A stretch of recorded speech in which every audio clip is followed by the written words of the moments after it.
You think you can handle this? Go ahead, try to start it. Maestro, I cannot believe it is you! He created this masterpiece. Before we begin, I'd like to ask you for a small favor. I'm really hoping to break through the magical barrier of 1,000 subscribers. That number holds a special significance for me. Hit that subscribe button. It's just one click, but for me, it's a huge boost of motivation to create my next video. Thank you in advance.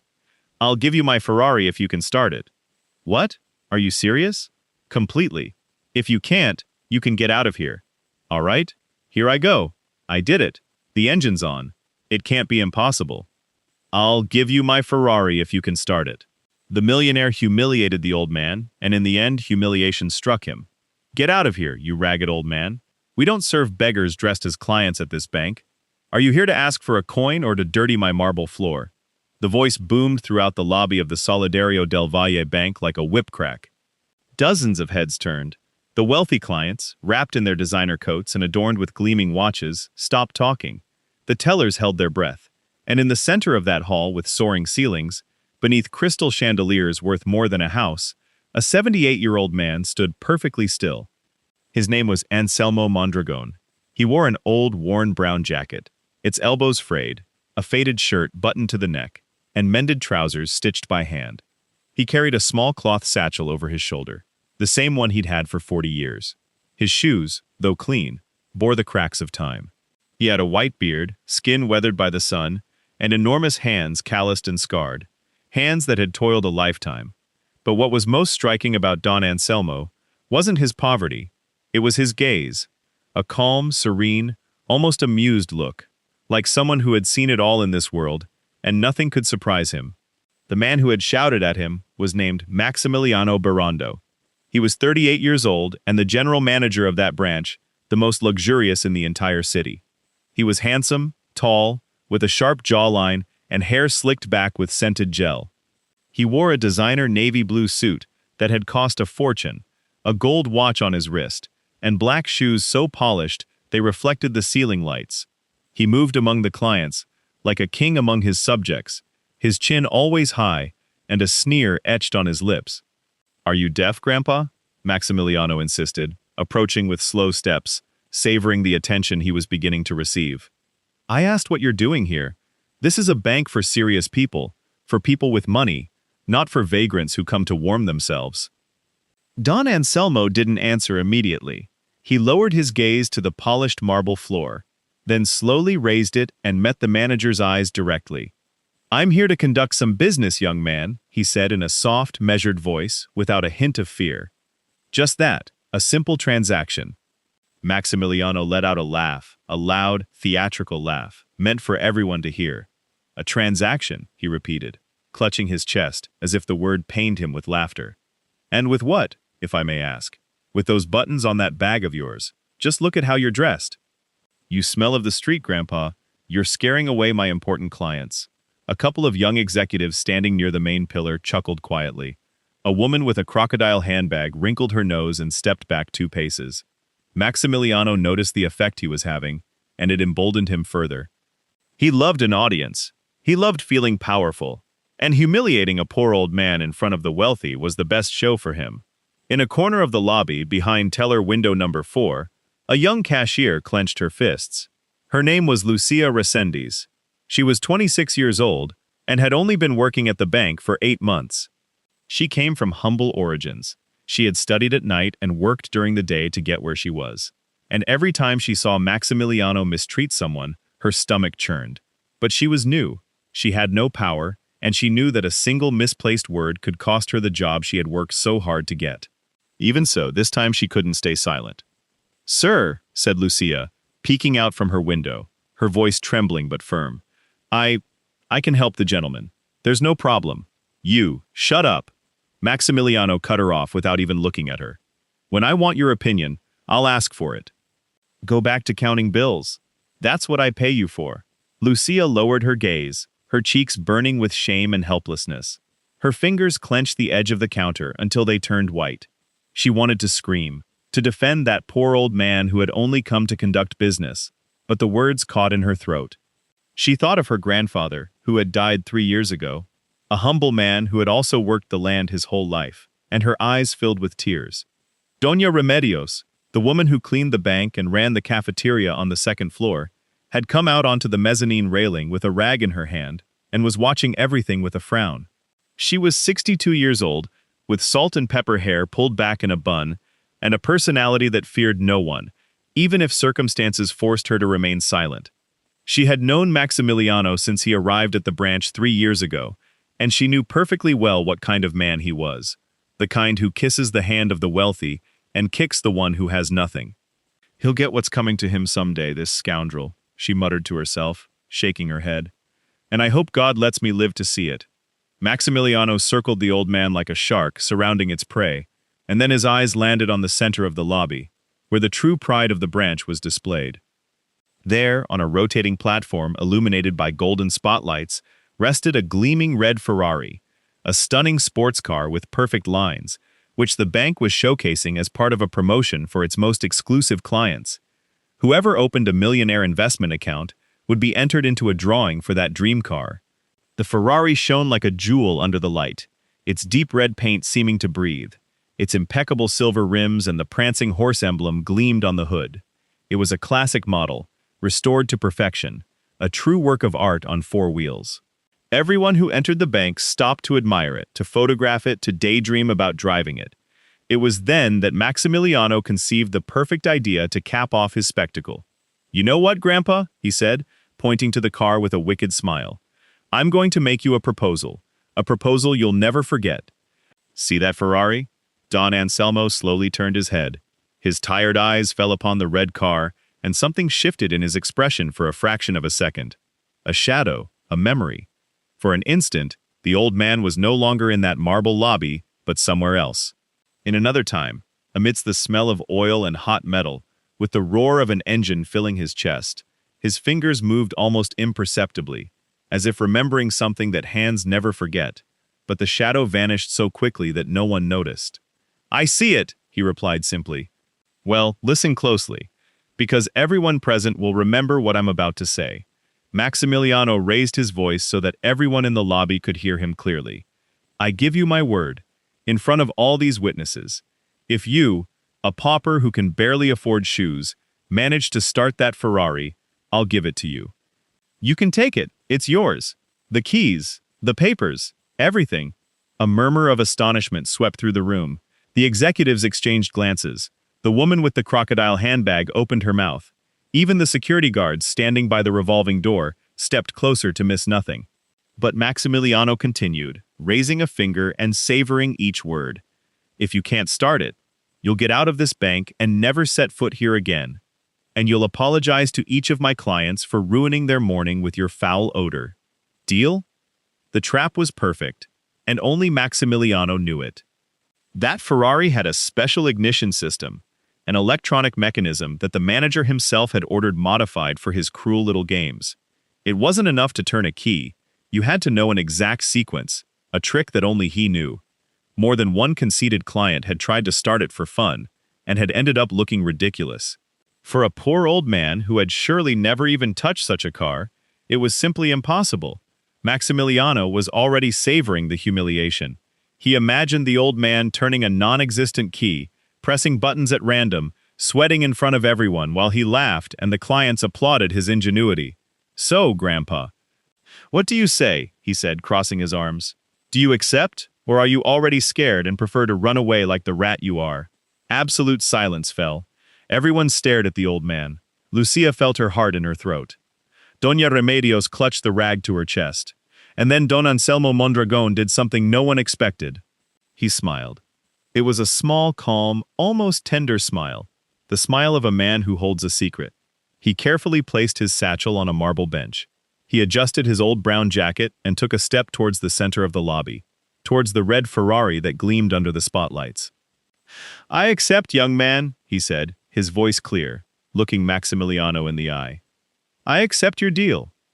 In front of all these witnesses, Maximiliano let out another laugh, this one triumphant. "Will you look at this, ladies and gentlemen? The grandpa thinks he's going to start a Ferrari," he shouted, spreading his arms towards the audience. "Let the show begin. No one in that bank, not Maximiliano, not the executives, not the wealthy clients, not the poor Lucia, could imagine what was about to happen. No one knew who this old man in the mended jacket and scarred hands truly was, but they were about to find out. And that day, the luxurious Solidario del Valle Bank would be etched forever in the memory of everyone present. The show is building! Get out your phones, ladies and gentlemen.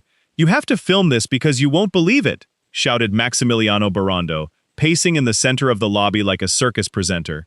A vagabond is going to try to start a Ferrari. The show of the year, absolutely free. Some clients, caught up in the cruelty of the moment, pulled out their cell phones and began filming. The bright screens all pointed in the same direction, towards a humble old man in a brown jacket, standing with inexplicable serenity next to the most expensive car in the city. The young executives adjusted themselves for a better view. The woman with the crocodile handbag said to her companion, "This is going to be great, darling."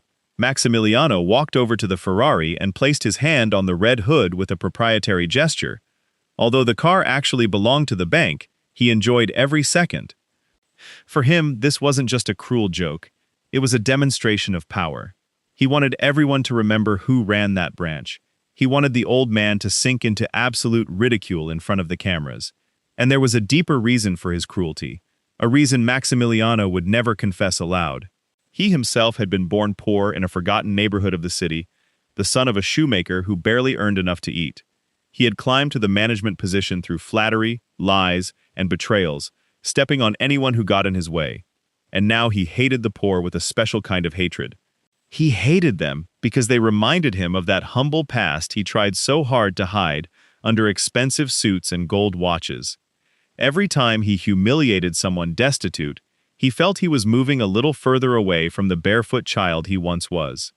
That's why humiliating Don Anselmo was almost a necessity for him. "All right, Grandpa, come closer," he said, patting the car's body. "Here are the keys." He pulled a silver keychain with the prancing horse emblem from his pocket and dangled it in the air, making it jingle. "Just turn it on. It's incredibly easy. Any child could do it, right, gentlemen?" A ripple of laughter swept the hall.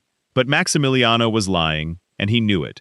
That Ferrari didn't start with a mere turn of a key. Months earlier, the manager had secretly hired a technician to install a modified electronic security system, a special immobilizer that required an exact sequence of steps before the engine could roar to life. First, you had to press the ignition button in a specific position, then pump the pedal twice, wait for a light on the dashboard to blink, and only then turn the key. One wrong move, and the system would lock down. It was a trap designed to humiliate the boastful, and it had worked more than once on arrogant clients who thought they could show off. For a poor old man who, according to Maximiliano, had never touched a luxury car in his life, it was a guaranteed recipe for failure. Don Anselmo didn't move immediately. He remained standing beside the car, observing it with a calmness that was beginning to make more than one person uncomfortable. He wasn't looking at the Ferrari the way a poor person looks at something unattainable. He was looking at it with something else in his eyes. He was looking at it like someone recognizing an old friend after many years. Behind counter number 4, Lucia Resendez couldn't stand it any longer. She left her post, walked around the counter, and took a few steps toward the center of the lobby, her heart pounding against her chest. "Sir, please," she said, raising her voice more than she ever had. "This isn't right. The gentleman just came to handle a transaction. Leave him be. He doesn't have to go through this in front of all these people. He's an elderly man. He deserves respect." The entire lobby fell silent. No one expected a mere cashier to dare contradict the manager. Maximiliano slowly turned on his heel and fixed Lucia with an icy stare. "You again," he said, his voice a dangerous whisper. "Didn't I make it clear a moment ago? I think you're really eager to be jobless, Resendez." "I don't care," Lucia replied, trembling but not backing down.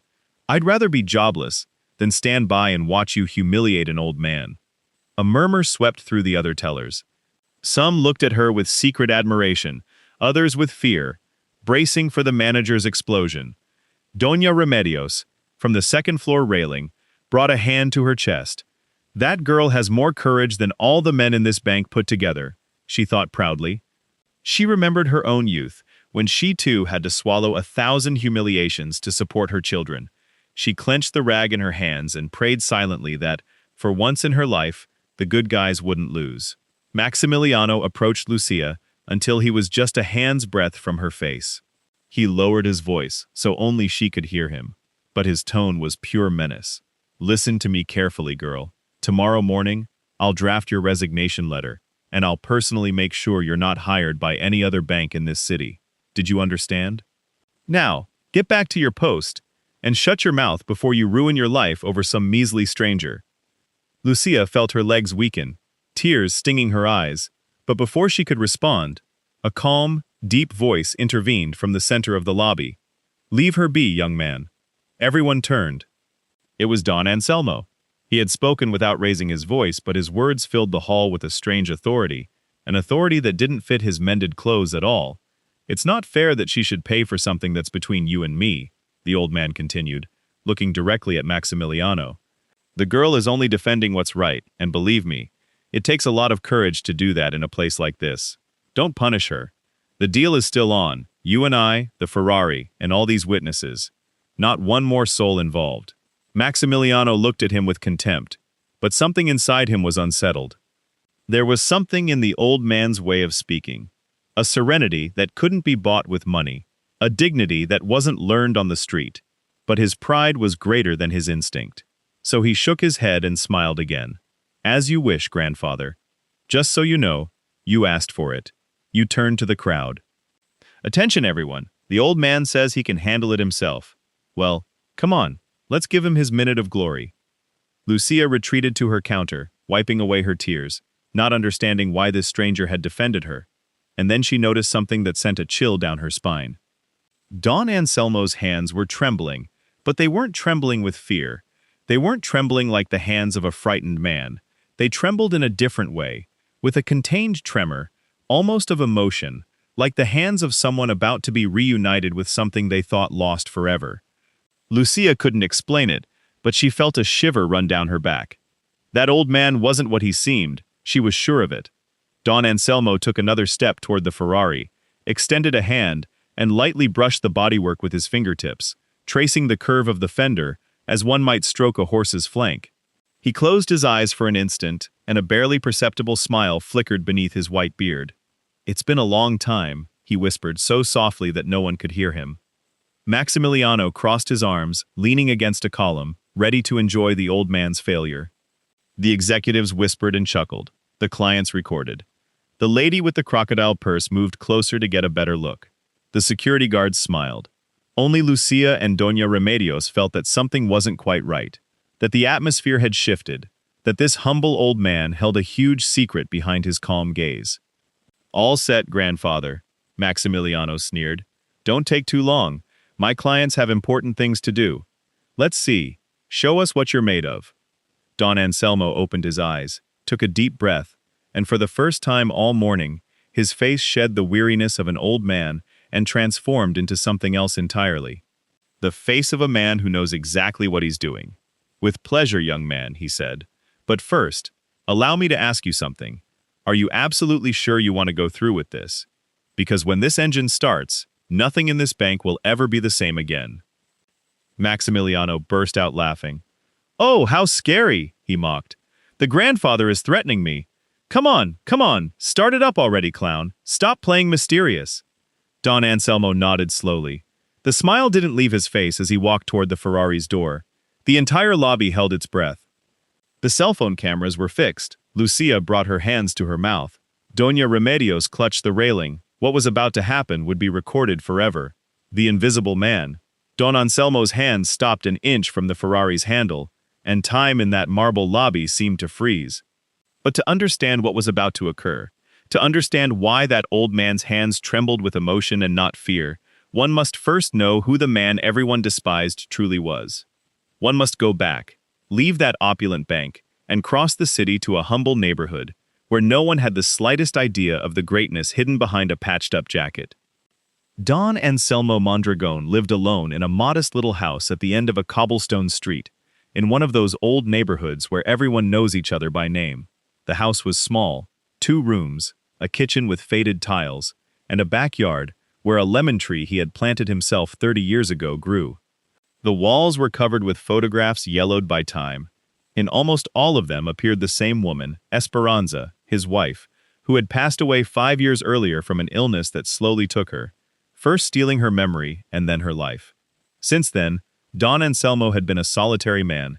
His neighbors saw him pass by every morning on his way to the market, with his satchel slung over his shoulder, greeting them with a nod, always kind, always quiet. They considered him a poor, good old man, perhaps a retired bricklayer, perhaps a farmer who had come to the city. No one knew the truth. No one imagined what that man had been. Because in the second room of his house, behind a door he almost never opened, Don Anselmo kept a secret. It was a small room, meticulously organized with almost religious care. On the walls hung gleaming tools, perfectly aligned wrenches, calipers, antique pressure gauges. On a shelf rested trophies covered by a cloth, and beneath them, framed, were several yellowed newspaper clippings. The headlines, though faded, could still be read: "The Engine Magician, Mondragon's Golden Hands, the man who resurrects legends on wheels." Because 40 years ago, Anselmo Mondragon had been the best of his time, the most respected automotive engineer and restorer in the country. From his workshop had emerged reconstructed the most expensive and legendary cars that had ever set foot in that land. Millionaire collectors, heirs to great fortunes, even famous figures from other countries, begged him to touch their machines. They said Mondragon could listen to an engine for a second and know exactly what ailed it. They said his hands made metal sing, and he charged whatever he wanted because his work had no competition. Stories were told about him that seemed like legends. Once, a powerful businessman arrived at the workshop with an imported sports car that no mechanic in the country had managed to repair. 3 workshops had declared it a lost cause. Don Anselmo walked around the car once, put his ear to the engine as it was started, closed his eyes, and before the minute was up, said calmly, "The problem isn't in the engine, it's in a piece the size of a coin, hidden behind the dashboard. We'll change it tomorrow, and this animal will roar like the first day." And so it was. The businessman was left speechless. From that day on, they called him the one who listens to machines. Another time, a foreign collector offered him a fortune to move to another country and work solely for him. Don Anselmo refused with a smile. "My place is here with my people and my hope." Money doesn't buy a man's soul. He always repeated that phrase, because for him it was a sacred truth, but money never mattered much to him. What he loved was the craft, the perfect sound of a well-tuned engine, the satisfaction of bringing to life a machine that others had given up for dead. And beside him in those glorious years was always Esperanza, his companion, the woman who would be waiting with a hot dinner when he spent entire nights in the workshop. Until one day, everything changed. Esperanza's illness took him away from his work. Don Anselmo sold the workshop, laid off his employees, and dedicated every peso and every minute to caring for his wife. He spent almost everything he had earned on doctors, treatments, and care. When she finally departed, he no longer had the desire to return to the roar of engines. He withdrew from the world, became invisible, just another old man among many, poor by choice, serene by habit, silently guarding the memory of an extraordinary life. And there was one more thing, a memory etched in his heart. Years ago, at the height of his fame, he had been commissioned to restore a red Ferrari, a classic model that had arrived destroyed, almost reduced to scrap metal. Don Anselmo had worked on that car for months, piece by piece, bolt by bolt, until he had restored it to its original splendor. It was, as he himself said, the most beautiful work of his life. When he delivered it, he marked every engine he touched with a small, hidden signature, a detail only he knew. His initials, hand-etched on an inner piece where no one would ever see them. That red Ferrari vanished afterward through auctions, owners, and boarders. Don Anselmo never heard of it again until that morning, until he walked into a bank for a transaction and saw it gleaming in the center of the lobby, on a revolving platform like a ghost from his past. That's why he had whispered, "How much time?" That's why his hands were trembling. Meanwhile, in that very same bank, another story entirely was brewing in the second-floor offices, a story of greed. In the back office, Maximiliano Barando wasn't alone in his wickedness. Beside him operated Valeria Otañez, the assistant manager, a 34-year-old woman, elegant, cold as ice, with a perfect smile that hid a calculating heart. Valeria and Maximiliano had been secretly weaving a web of small scams within the branch for almost 2 years. They charged special commissions to humble clients applying for loans. They inflated interest rates in tiny print that the elderly couldn't manage to read. They denied legitimate credit to poor people and diverted it to their friends in exchange for bribes. That very week, no less, they had ruined a poor widow. Mrs. Genove, a 70-year-old woman, had gone to the bank to renew the mortgage on the little house where she lived, with her orphaned grandson, a 10-year-old boy she had raised alone since her daughter died. Valeria, with her icy smile, attended her at her desk with feigned kindness. "Don't worry, ma'am, we're going to help you here," she had said, sliding a stack of papers toward her. "Just sign here, here, and here. It's just paperwork." Mrs. Genoveva, who had poor eyesight and trusted people's word, signed without reading the fine print. That fine print hid abusive interest rates and a clause that allowed the bank to seize the house upon the slightest delay. When, days later, a neighbor helped her read the contract, and the poor woman understood she was going to lose the only roof over her head, she returned to the bank, trembling, the papers crumpled in her hands. "Please, I beg you," she cried, before Maximiliano's desk. "That house is all I have. My grandson lives there. Don't leave us in the street, for the love of God." Maximiliano didn't even look up from his computer. "Ma'am, you signed. Your signature is there. The bank doesn't give away favors." "Guard, please escort the lady out. We don't handle tears here." Mrs. Genoveva left, dragging her feet, utterly broken, while Valeria chuckled softly. Lucia had witnessed that very scene from her window, and ever since, her blood boiled every time she saw her boss. That night, the young teller had cried with rage and helplessness at home, vowing that someday, somehow, those people would pay for all the harm they were doing. "We need to pressure the older clients more," Valeria told Maximiliano that same morning, before the Ferrari incident, as they reviewed papers. "They're the easiest. They don't read, they don't complain, and by the time they realize, it's too late. This quarter, we can make double if we raise the hidden commissions." "You're a genius, Valeria," Maximiliano laughed. "That's why we make such a good team. You provide the brains, I provide the face, and the poor people provide the money." Both laughed, unaware that fate had already set its own machinery in motion, not imagining that that day, right in the lobby of their bank, an invisible old man was about to change everything. Because sometimes justice comes disguised as a poor old man with a patched-up jacket and a satchel on his shoulder. And that morning, justice had already entered through the revolving door of the Solidario del Valle Bank, facing the Ferrari. "Look at his hands shaking, the poor man," Maximiliano sneered, his laughter echoing against the marble walls of the lobby. Time began to tick again. Don Anselmo's hand, which had stopped an inch from the handle, finally settled on the cold metal of the red Ferrari. The entire lobby of the Banco Solidario del Valle had become a theater. Dozens of people formed a semicircle around the revolving platform. Wealthy clients craned their necks. Young executives bet with laughter how long it would take the old man to give up. Cell phone cameras continued to record, capturing every second of what everyone believed would be the morning's greatest humiliation.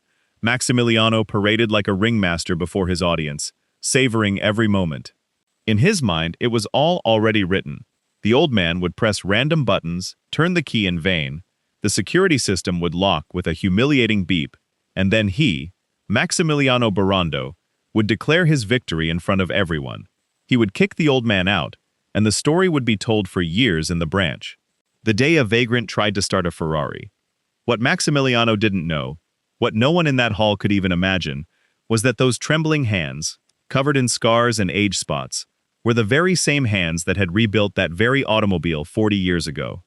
Don Anselmo opened the Ferrari door with a smooth, almost ceremonial movement. The hinges emitted a slight click, and the old man smiled faintly. Because he recognized that sound. He recognized it like a father recognizes his son's voice in a crowd. "Allow me, young man," he murmured, and leaned in to enter the cockpit. He settled into the leather seat with a slowness that exasperated Maximiliano. But Don Anselmo was in no hurry. His eyes scanned the car's interior with reverent attention. The dashboard, the polished wooden steering wheel, the gear shift. Every detail spoke to him. Every stitch of the leather, every knob, every glint of metal, told a story that only he could hear. He ran his hands slowly over the dashboard, feeling the texture beneath his fingertips. And then he noticed something. His eyebrows arched slightly. Something was wrong. Something had been modified in the ignition system, something that didn't belong to the car's original design. In addition, a recent, crude intervention made by hands that didn't truly understand what they were touching. Don Anselmo smiled inwardly. He understood everything immediately. He understood there was a trap. He understood that the ignition had been altered precisely so that no one could start it without knowing a secret trick. To humiliate, to mock the innocent. I see, the old man whispered so low that no one heard him. So that's how it is, young man. You set a trap for my little one. But before doing anything, Don Anselmo needed to be completely sure. He needed to confirm what his heart had already told him the moment he saw the car on the platform. With a discreet movement, he slid his hand under the steering column toward a hidden corner of the cockpit that no ordinary eye would ever know. His fingers fumbled, tracing the metal until they found what they were looking for. A small, hidden internal plate, invisible to anyone who didn't know exactly where to look. And there they were. Under his fingertips, he felt the marks, initials hand-engraved 40 years ago by his own chisel. A.M. Anselmo Mondragon, his secret signature, the mark he left on every masterpiece that left his workshop, a hidden flourish that only he knew, and that not even the world's richest owner could have found. The old man's eyes welled up. There was no doubt that red Ferrari, now serving as a cruel toy to humiliate the poor in a bank, was the most beautiful work of his life. The car to which he had given back its soul with his own hands. After 40 years, destiny had reunited them. And how did you return to me? Don Anselmo murmured, his voice broken with emotion. After so long, you returned to my hands. From window number 4, Lucia Resendiz watched with a clenched heart. She didn't understand what the old man was doing, why he was examining the car so calmly, as if he knew exactly what he was looking for. Why didn't he seem nervous? As any normal person would be.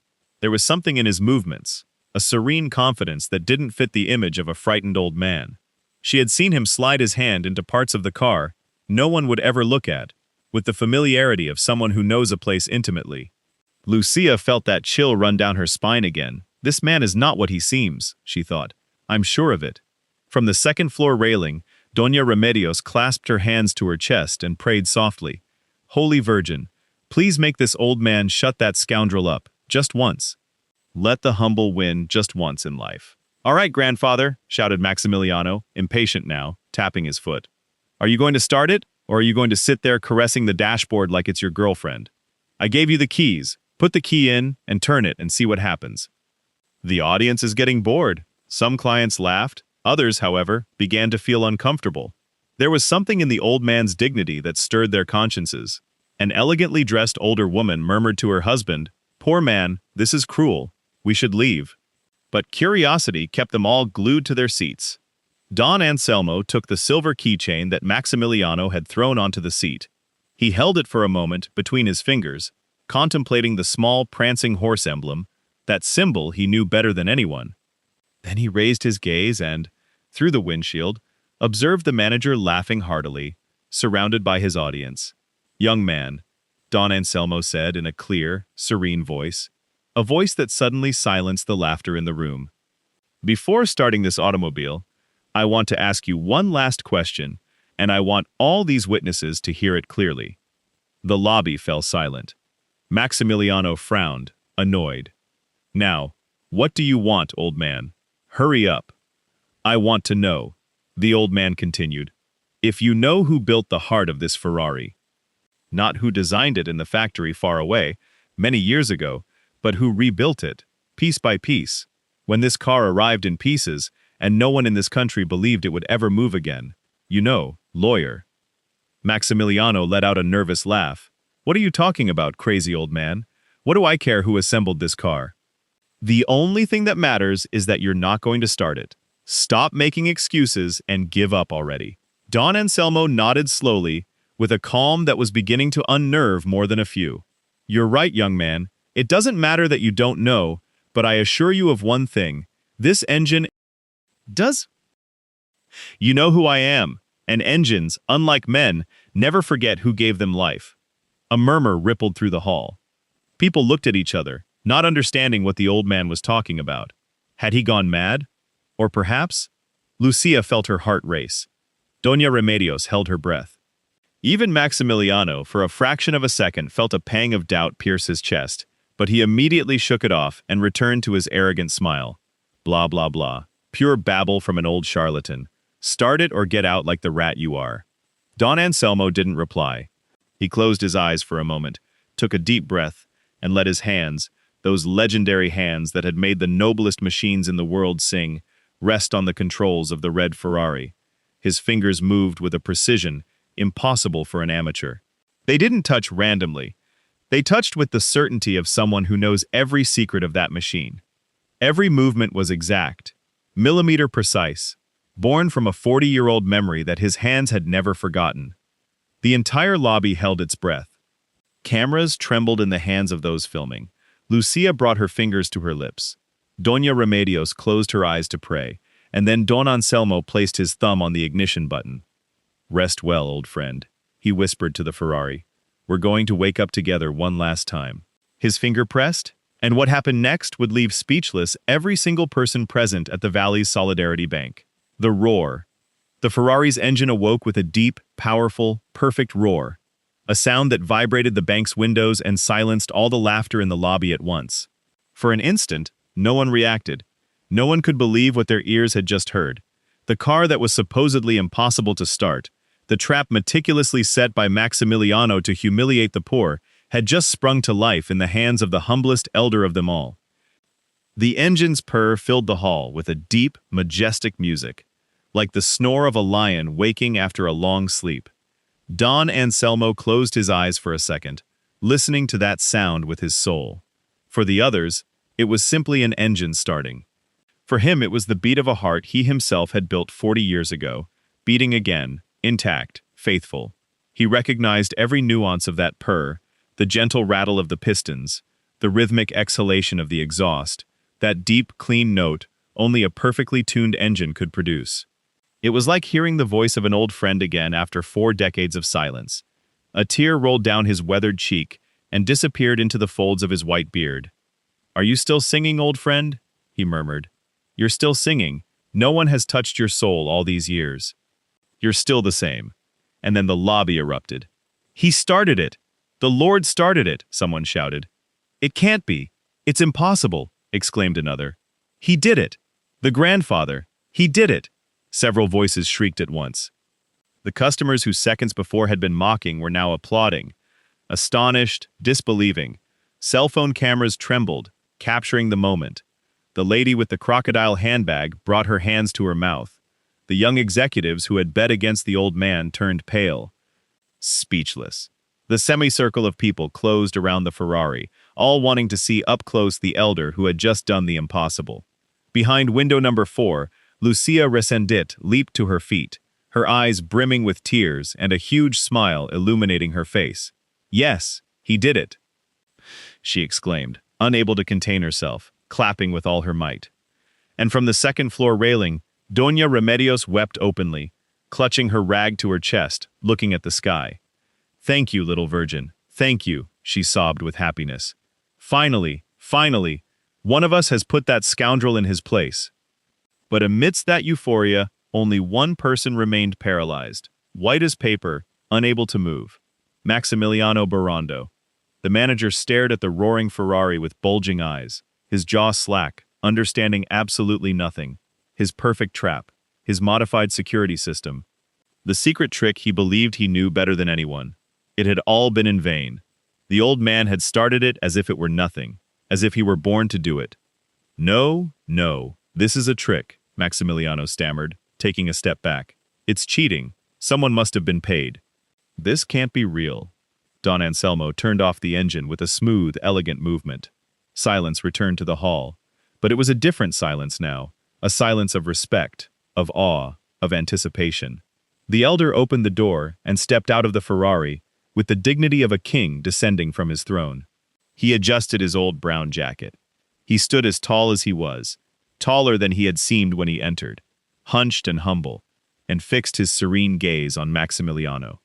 "It wasn't a trick, young man," he said in a firm voice, "and no one paid me. I know this car better than the palm of my hand.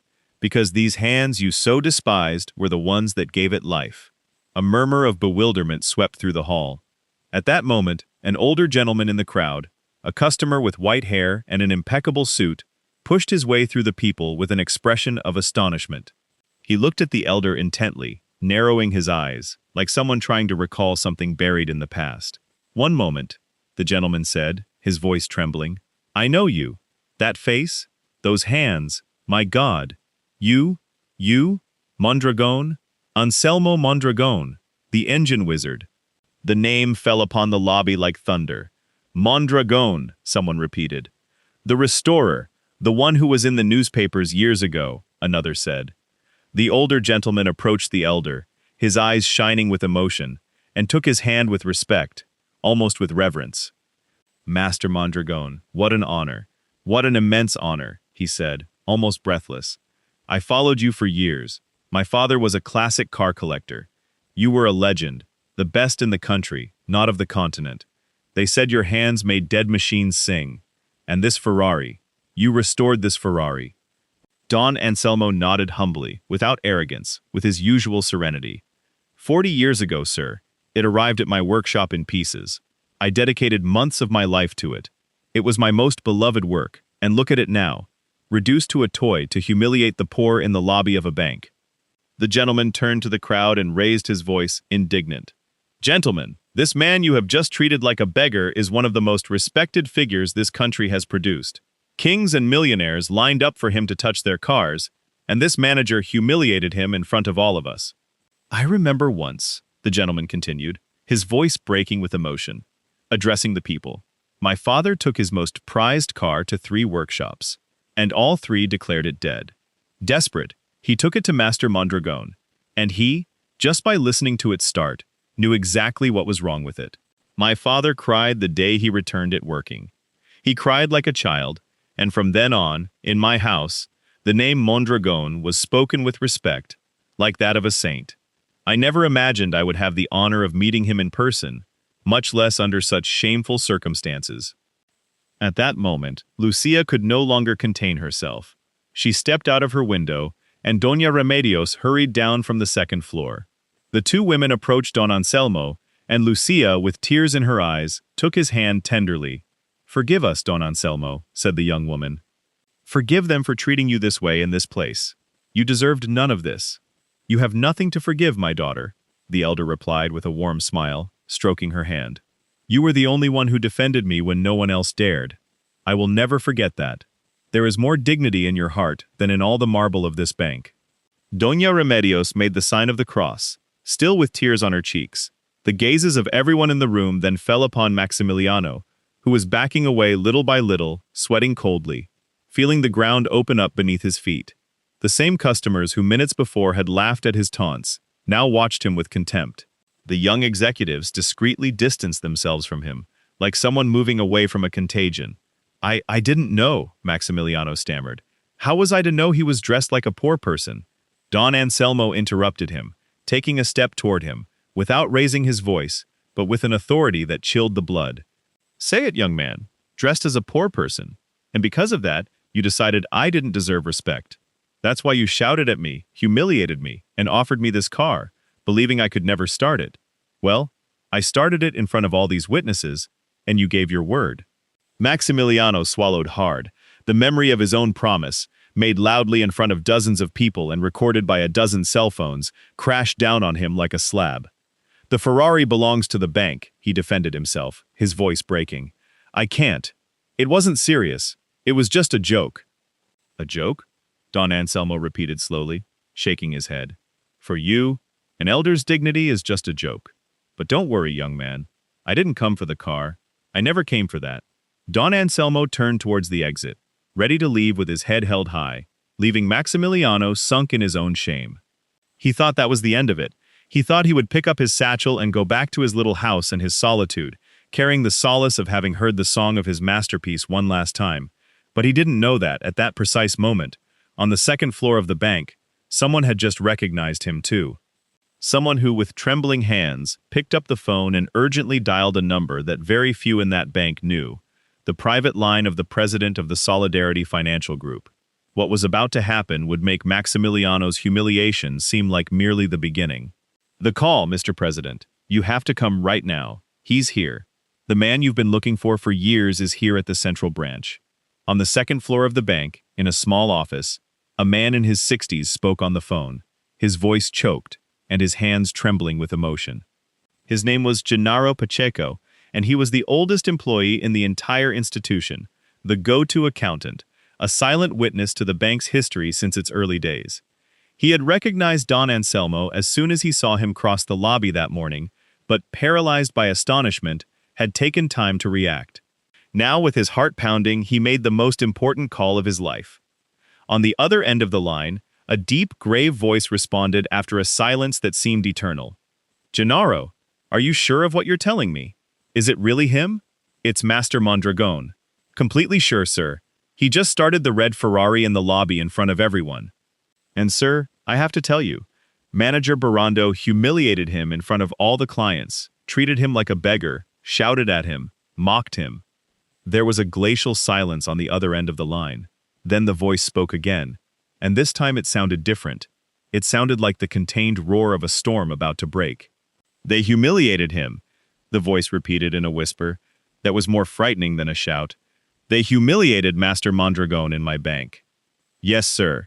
In front of everyone," Gennaro stammered. Then, on the other end of the line, came the sound of something falling from a chair, dragging violently. The president's voice, normally so controlled, broke for an instant. 30 years. "Gennaro, I've been looking for that man for 30 years. I hired investigators. I traveled cities. I put out ads. I thought he was dead. And it turns out he was right there within my reach, entering my own branch to be humiliated by some nobody." He took a breath. "I'm on my way. Nobody moves. And Gennaro, don't let that elder leave for any reason. For any reason. Did you hear me? If that man crosses the door before I get there, I'll hold you all responsible. Yes, sir. Don't worry. We'll keep him safe." Meanwhile, down in the lobby, Maximiliano Barando was desperately trying to regain control of the situation. He felt the respect and fear he had previously commanded evaporating, replaced by looks of contempt, and that was unbearable to his pride. So he did the only thing he knew how to do, resort to arrogance. All right, enough of the theater," he shouted, planting himself in front of the crowd with his arms open. "Yes," the old man started the car. "How wonderful. But this is still my bank, my branch, and I'm in charge here. Guards, escort the gentleman to the exit. The show is over. Everyone get back to your business." But then something happened that had never happened before. The two security guards, who normally obeyed his orders instantly, didn't move. They looked at each other, uneasy, and remained in their places. One of them even lowered his gaze in embarrassment. "They didn't hear me," Maximiliano bellowed, his face red with fury. "It's an order. Get this man out of here." "I won't lay a hand on Don Mondragon, sir," said the younger guard in a firm voice. "You do it, if you're so brave." A murmur of approval swept through the crowd. Maximiliano froze. Never, in all his years as manager, had a subordinate disobeyed him in front of everyone. The world he had built on fear and arrogance was beginning to crumble before his eyes, brick by brick. Don Anselmo, on the other hand, remained serene in the middle of the hall, oblivious to the commotion, idly stroking the keychain of the Ferrari he still held in his hand. Lucia was by his side, protective, not letting go of his arm, as if she feared someone might hurt him again. And then, the screech of tires braking sharply in front of the bank's entrance was heard. Through the large glass windows, everyone saw a long, black, luxurious car with tinted windows come to a stop. A distinguished man of about 55, dressed in a pearl gray suit and with immaculately styled silver hair, quickly got out. He practically ran through the revolving door, his face etched with urgency. It was Ernesto Villalpando, the regional director of the entire Solidarity Financial Group, the second most powerful man in the institution, a figure who almost never visited branches, and when he did, he made managers and employees alike tremble. When Maximiliano saw him, he felt a moment's relief. Finally, someone on my level, he thought. Villalpando will sort this out, and this old man will learn his place. Don Ernesto, how good of you to arrive, Maximiliano hurried to meet him, adjusting his tie. "Look, there's been a small misunderstanding with this elderly gentleman. But Ernesto Villalpando didn't even hear him. He walked past Maximiliano, as if he were invisible, as if he were just another piece of furniture in the lobby. His eyes were fixed on the old man in the patched jacket, and as he approached, his pace slowed, becoming more reverent, until he stopped a couple of meters from Don Anselmo, his eyes moist and his breath catching. The regional director, the man who made everyone tremble, was speechless, and then he did something that left the entire lobby breathless. He bowed his head, performed a deep, respectful bow, like one greeting royalty. "Maestro Mondragon," he said, his voice cracking.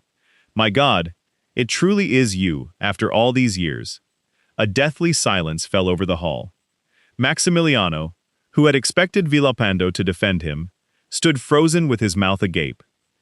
The regional director bowing to a vagrant, treating him with such reverence, his world was turning upside down. "I know you, young man," Don Anselmo replied softly, observing him closely. "Although many years have passed, your face seems familiar."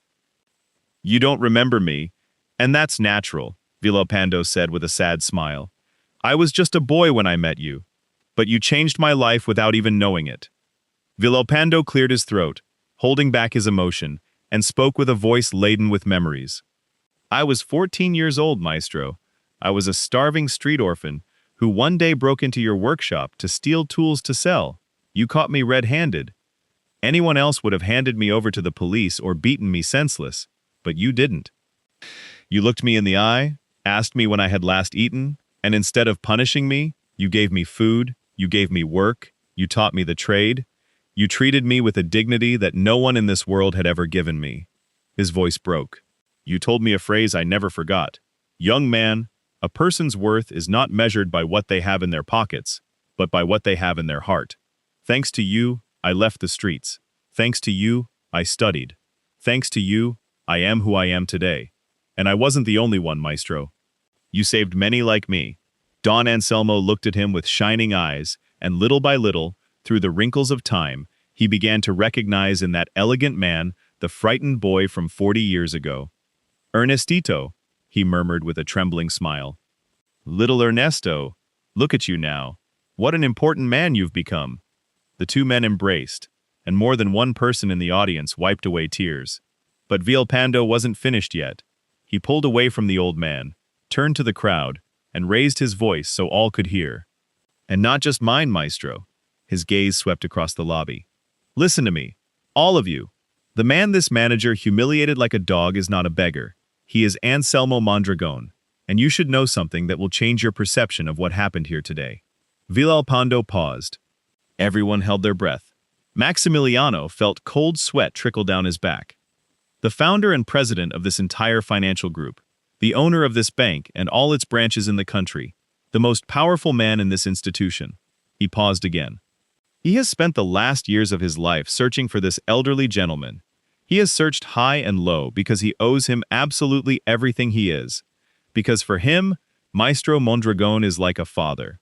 A choked gasp went through the lobby. Cameras trembled. Lucia brought her hands to her mouth. Doña Remedio sank onto a bench, fanning herself with her rag. And that man, Villalpando concluded, fixing an icy gaze on Maximiliano, is on his way here at this very moment. I suggest you start praying, Mr. Barrondo.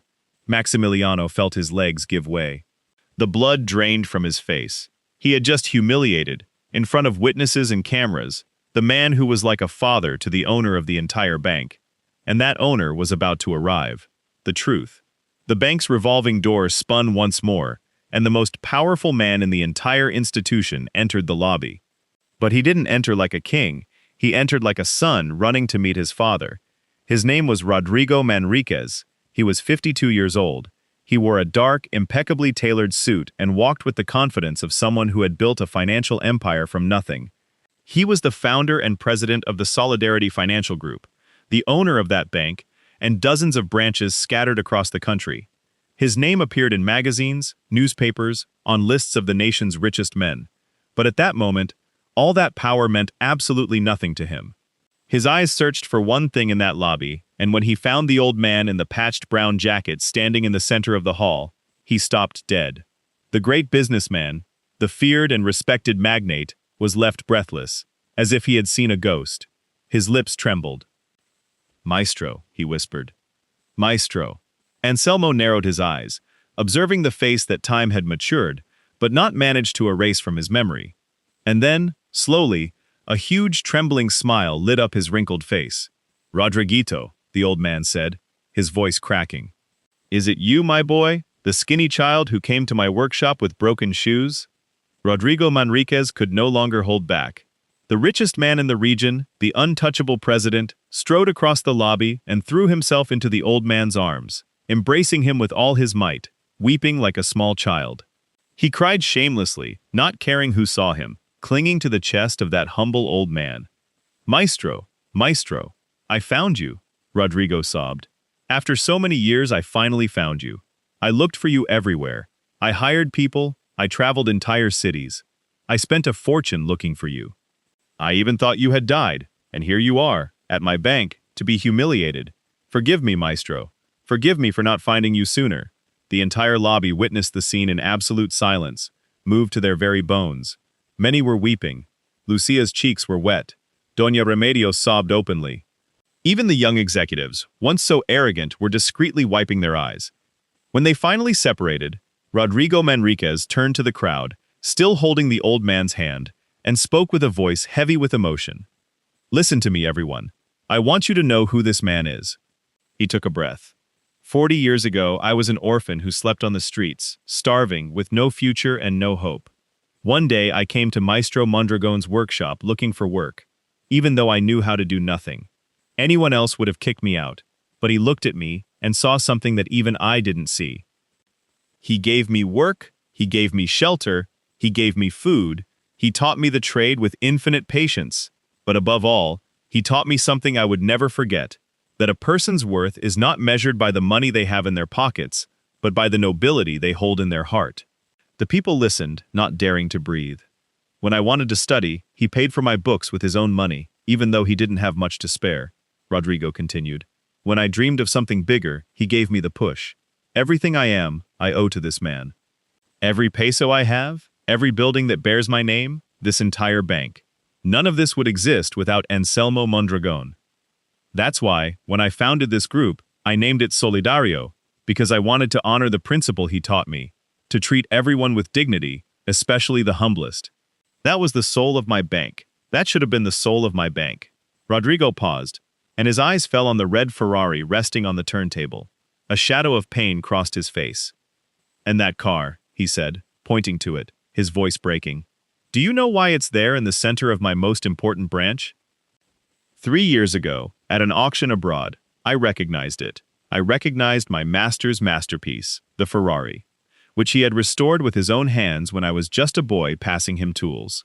I paid a fortune for it, a fortune, and I placed it here, in the heart of my bank, as a tribute to the man who made me who I am. I put it there hoping that someday, somehow, Maestro Mondragon would pass by, see it, and know that I had never forgotten him." His voice broke. "I never imagined that day would come, and that I would find his masterpiece turned into an instrument to humiliate the poor." Don Anselmo looked at his former apprentice, his eyes swimming with tears. Now he understood everything. That's why his masterpiece was there. Not by chance, but out of love, out of gratitude.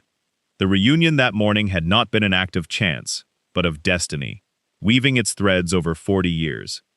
And then, slowly, Rodrigo Manriquez turned his head, and his gaze, once filled with tears, transformed into something different, something cold, something terrible.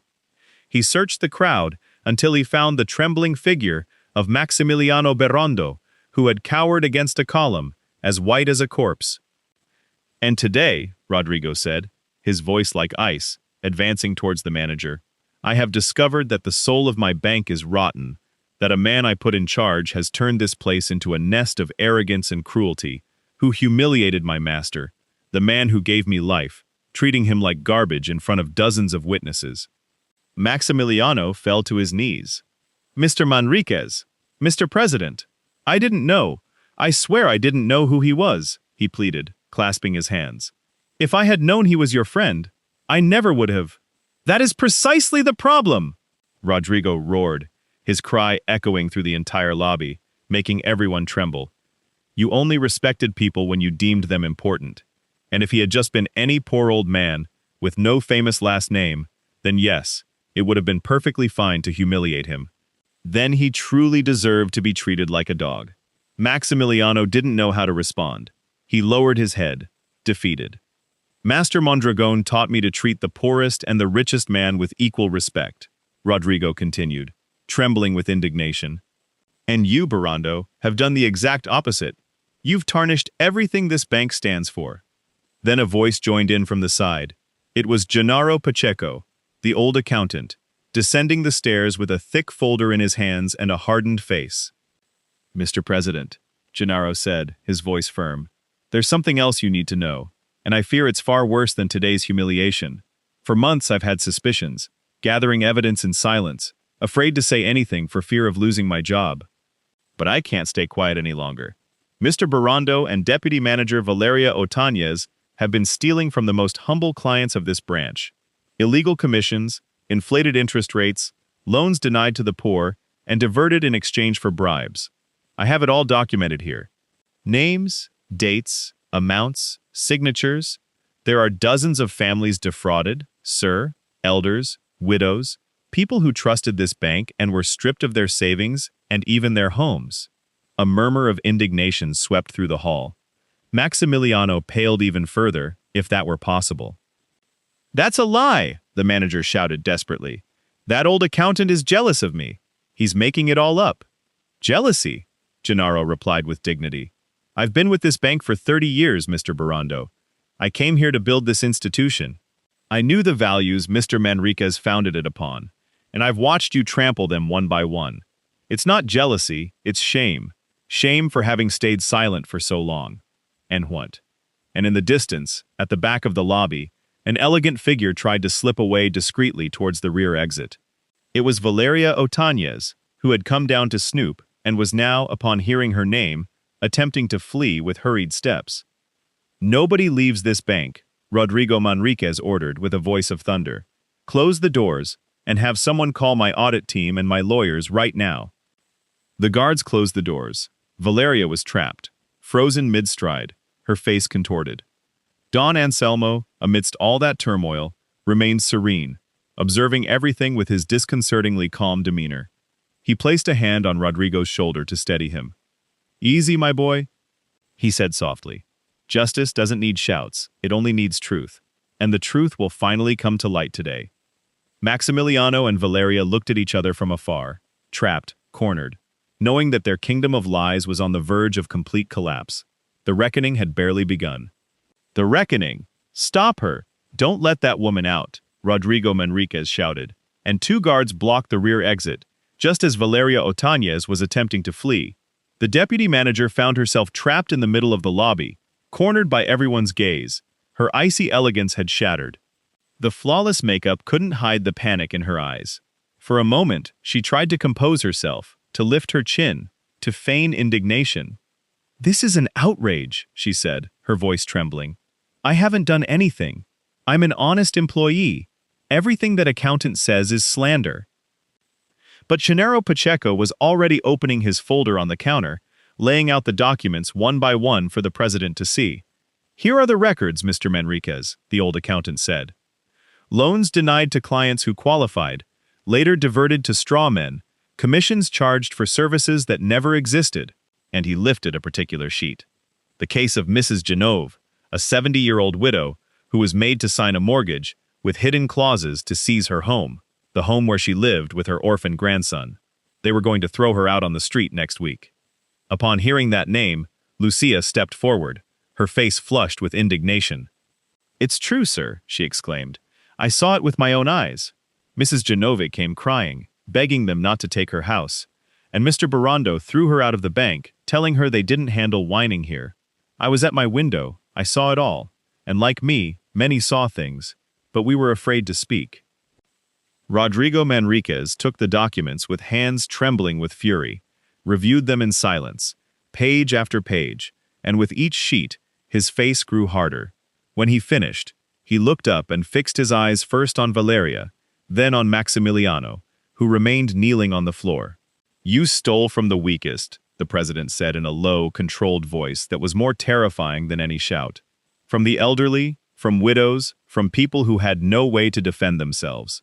You used my bank, the bank I built to protect the humble, as a weapon to dispossess them. Do you have any idea of the harm you've done? Of how many families you destroyed out of sheer greed?" Rodrigo turned to Gennaro. "Mrs. Genove knows where she lives." "I have her address here, sir," the accountant replied. "Send a car for her right now." "I want to see her at this bank today, and prepare the documents to annul that fraudulent mortgage immediately. That woman will not lose her home. On the contrary, the bank will pay her compensation for the moral damage you caused. Her grandson will grow up under his own roof. I guarantee it personally." Lucia felt a warmth fill her chest upon hearing that. Finally, someone in power was doing the right thing. "It was his idea," Valeria suddenly burst out, pointing at Maximiliano with a trembling finger, desperate to save herself. "I was just obeying. He forced me. He designed the whole scheme. I never wanted to hurt anyone." "Liar!" Maximiliano roared, jumping to his feet. "It was you who convinced me. You said the old people were easy prey because they didn't read the contracts. You invented the hidden commissions. You kept the bribe accounts in a green notebook. I know it perfectly well." "Shut up, you imbecile," Valeria shrieked, paling. "That notebook doesn't exist." "Of course it exists, and it's in your desk drawer," Maximiliano yelled, blinded by rage, not realizing that with every word, he was digging his own grave deeper. Gennaro Pacheco exchanged a look with the president and, without a word, signaled a guard to go up and retrieve that notebook, the definitive proof. And so, cornered, the two accomplices began to destroy each other in front of everyone, shouting, accusing, unintentionally revealing every detail of their misdeeds. Each word they threw at each other was another confession. The entire lobby watched in stunned silence as those two tyrants sank themselves in the swamp they had dug.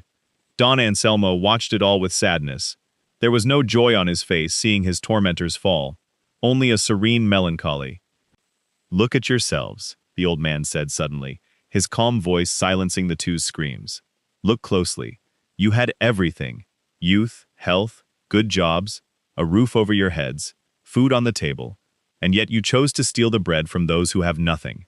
What good did all that greed do you? Today you have nothing left, not even your dignity. That is the true punishment, not the jail that awaits you, but looking in the mirror and seeing what you have become. The money you stole bought nothing worthwhile, and the respect you boasted of was never real, it was only fear. And fear ends the day one falls." Maximiliano and Valeria lowered their heads, unable to meet the old man's gaze. Rodrigo Manriquez turned to his regional director. "Ernesto, both of them are fired as of this instant, with no severance, no letter of recommendation, nothing. My lawyers will file charges for fraud, breach of trust, and all applicable offenses. Let justice decide the rest, and let every cent stolen from those clients be returned to the last peso, with the interest the bank overcharged them." "It shall be done, Mr. President," Villalpando replied firmly. The guards escorted Maximiliano and Valeria to the offices to await the authorities. Before leaving, Maximiliano paused for a moment in front of Don Anselmo. There was no trace of arrogance left in him, only a broken man. He stammered, not daring to meet his eyes. "I have no words." "Don't look for them now," the old man replied softly. "There will be time. For now, go and think." When the two culprits disappeared, an immense weight seemed to lift from the lobby. People breathed, some applauded, and then Rodrigo Manriquez turned to the two women, who amidst it all had had the courage to do the right thing. "Miss," he said, looking at Lucia, "what is your name?" "Lucia Resendiz, sir," the intimidated young woman replied. "Lucia, you were the only one who dared to defend Master Mondragon when everyone else stayed silent, risking your job, and today, you once again raised your voice for the truth. People like you are what I need at the head of this bank, not the ones I just fired. From today, you are appointed deputy manager of this branch, and I assure you, you will be manager very soon, because you have something that cannot be bought with money: integrity." Lucia was speechless, her eyes filled with tears. She couldn't believe it. Doña Remedios, beside her, let out a cry of joy, and hugged her. "And you, madam," Rodrigo said, addressing Doña Remedios. "I saw you crying with emotion from the balcony. You've been working with humility here for years, haven't you?" 15 years, sir," she replied, wiping her tears with her rag, cleaning and serving the cafeteria. "Then, from today, you will have a decent salary and a permanent position with all the benefits you deserve. Never again will anyone treat you as invisible in my bank." The lobby erupted in applause. Doña Remedios wept and laughed at the same time, fanning herself with her rag. And amidst that joy, Don Anselmo smiled with infinite peace, seeing how at last the humble and the good were receiving what they so deserved. At that moment, the bank doors opened, and a small, hunched-over old woman entered, holding the hand of a boy about 10 years old. It was Mrs. Genovea. She walked fearfully, not understanding why a bank car had come to find her at her home, fearing the worst, that they were coming to evict her prematurely. She clutched her grandson's hand tightly.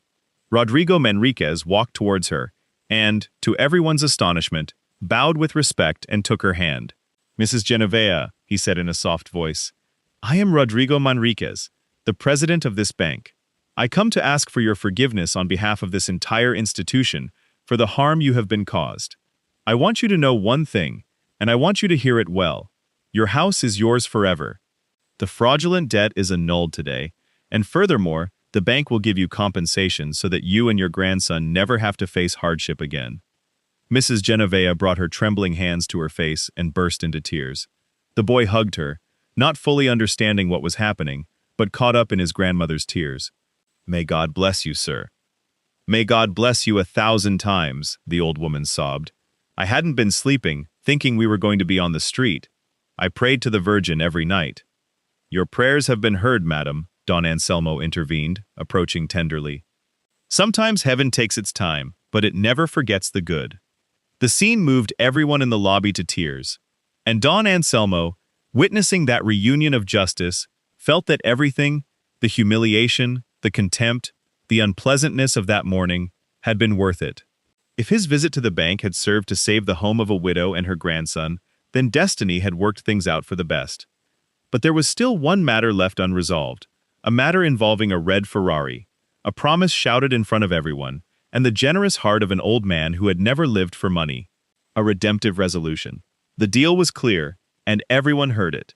If I started that Ferrari, it would be mine, and I started it, but I didn't come for the car. I came for something far more valuable. Don Anselmo's words echoed in the lobby, which was slowly regaining its calm after the storm. The old man walked slowly towards the red Ferrari, his masterpiece, and placed his hand on the hood with the same tenderness one would stroke an old friend. Rodrigo Manriquez approached him. "Maestro, that car is yours. It always was. You gave it life with your own hands, and I kept it all these years, waiting for this moment. Take your Ferrari. It's only right, and I assure you it's not even 1,000th of what I owe you." Don Anselmo smiled and gently shook his head. "Thank you, Rodriguito. But let me tell you something. What does an old man like me do with such an expensive car? Live alone in a humble little house, and I'm happy like this. This car wouldn't make me richer than I already am, because I am rich, son. Rich in memories, rich in peace, and from today, rich in knowing that the skinny, hungry boy I took in from the workshop has become a good and just man. That is my true fortune." The entire lobby listened in silence, moved. Don Anselmo continued, "But since the car is mine, let me decide what to do with it. I want you to sell it, Rodrigo, and with that money, and with whatever you wish to add, let's create something that helps those who need it most. A foundation for widows like Doña Genoveva, for the elderly no one listens to, for street orphans, like you were, like Ernesto was, so that no poor person is ever humiliated again for not having money in their pockets. That would be the best way to honor my work, not a car kept in a museum, but bread on empty tables." Rodrigo Manriquez's eyes filled with tears once more. "It will be as you say, Maestro. We will create that foundation, and it will bear your name, the Anselmo Mondragon Foundation. I swear it will help thousands of families, and this bank will once again have the soul with which I founded it, the solidarity you taught me." A moved applause filled the hall. Lucia applauded with tears in her eyes. Doña Remedios hugged Doña Genovea. The gentleman with white hair, who had recognized the maestro, blew his nose, touched, and Genoveva's little grandson looked at the old man in the patched jacket, as one looks at a hero. "And that's not all, maestro," Rodrigo added, taking his hands. "I won't allow you to live alone and forgotten again. I want you to come live near me, where I can care for you as you cared for me. And I have an idea that I know you'll like more than any mansion. I'm going to open a workshop, a large workshop with the best tools, where you can teach the trade to poor young people who don't have opportunities, just as you taught me, so that your wisdom isn't lost, but passed on to other hands." Don Anselmo's face lit up as it hadn't in years. The idea of smelling oil and metal again, of hearing the song of engines again, of passing on everything he knew to a new generation, was the most beautiful gift they could give him. For the first time since Hope's death, he felt his life had a purpose again. "That, yes, is a gift I accept with all my heart, my boy," he said, his voice breaking. "To teach again, to be useful again. That was worth more than one Ferrari." Before the old man left, Ernesto Villalpando also approached, his eyes moist. "Maestro, I won't be left behind," he said. "I want to be the first to contribute to that foundation, and I want to help you run that workshop. I learned from you that the best way to thank what we were given is to give it to others. Allow me to give back to the world a part of what you gave me." Don Anselmo hugged the regional director, and the two men, the humble old man and the powerful executive, wept together like that distant day when a hungry boy entered a workshop to steal tools and instead of punishment found a father. Months passed. The story of that morning spread like wildfire throughout the city. The videos customers recorded were shared thousands of times. The humble old man starting the Ferrari, the arrogant manager falling to his knees, the reunion between the master and his former apprentice. People cried watching them. Newspapers and news outlets told the story, and a message was etched into everyone's hearts. Never judge a person by their appearance, for you never know what greatness lies hidden behind patched clothing. The Anselmo Mondragon Foundation opened its doors with a grand ceremony attended by the entire city. On the inauguration day, the maestro himself cut the ribbon, dressed, at Rodrigo's insistence, in a new suit, although he confessed with a laugh that he felt more comfortable in his old brown jacket. In a few months, the foundation had already helped hundreds of families. Mrs. Genoveva kept her house, and her grandson grew up happy under his own roof. The boy, grateful, told everyone that when he grew up, he wanted to be an engineer, like Don Anselmo. Lucia Resendiz became, just as Rodrigo had promised, the youngest and most beloved manager in the bank's entire history. Under her leadership, that branch once again became a place where the poor and the rich received the same dignified treatment, and many humble clients asked for her to attend them personally. Doña Remedios continued working there, but now with a fair salary, and above all, with everyone's respect. And every morning as she passed by the platform where the Ferrari had once stood, she smiled, remembering the day Justice entered through the revolving door disguised as a poor old man, and Maximiliano Barrando faced Justice along with Valeria Otañez. Both lost their positions, their prestige, and almost everything they had. But Maximiliano's story took an unexpected turn. After difficult months, broken and repentant, one day he showed up at Maestro Mondragon's new workshop. He arrived humbly, head bowed, with no trace of his former arrogance. "Maestro," he said, his voice trembling, "I'm not here to ask for a job or easy forgiveness. I'm here to tell you that you were right. I was also born poor. My father was a shoemaker who barely had enough to eat, and I spent my whole life trying to flee from the barefoot child I was, despising the poor because they reminded me of where I came from. You made me see it that day at the bank, and since then, I can't look in the mirror. I just wanted to ask for your true forgiveness." Don Anselmo looked at him for a long time, then approached and placed a hand on his shoulder, just as he had done with so many lost young men throughout his life. "Forgiveness isn't asked for, son. It's earned over time and through deeds," the old man said. "But I'll tell you something. The fact that you are here, truly repentant, means there is still good within you. That barefoot child wasn't your shame, Maximiliano. It was your true heart before money stole it from you. If you truly want to change, start by helping someone who can't give you anything back. That is the path. And if one day you need hands to teach you an honest trade, the doors of this workshop will be open to you." Maximiliano broke down in tears. For the first time in his life, he cried for real, not for what he had lost, but for what he had been. And that day, in Maestro Mondragon's humble workshop, he slowly began to rebuild himself as a man, just as the old man rebuilt engines, piece by piece, with patience, restoring the soul to something that seemed lost. As for Don Anselmo, he lived his last years surrounded by affection. Every morning he opened his workshop and taught a group of poor young men to make machines sing. Rodrigo visited him every Sunday, like a son visits his father. And sometimes, on quiet afternoons, the old man would take out the red Ferrari, because Rodrigo, secretly, had never sold it, but kept it so the maestro could drive it whenever he wanted. He would take a spin around the city with the windows down, listening to the perfect roar of his masterpiece, feeling the wind on his face and hope's invisible hand on his own, because in the end, the richest man in that story was never the one with the most money.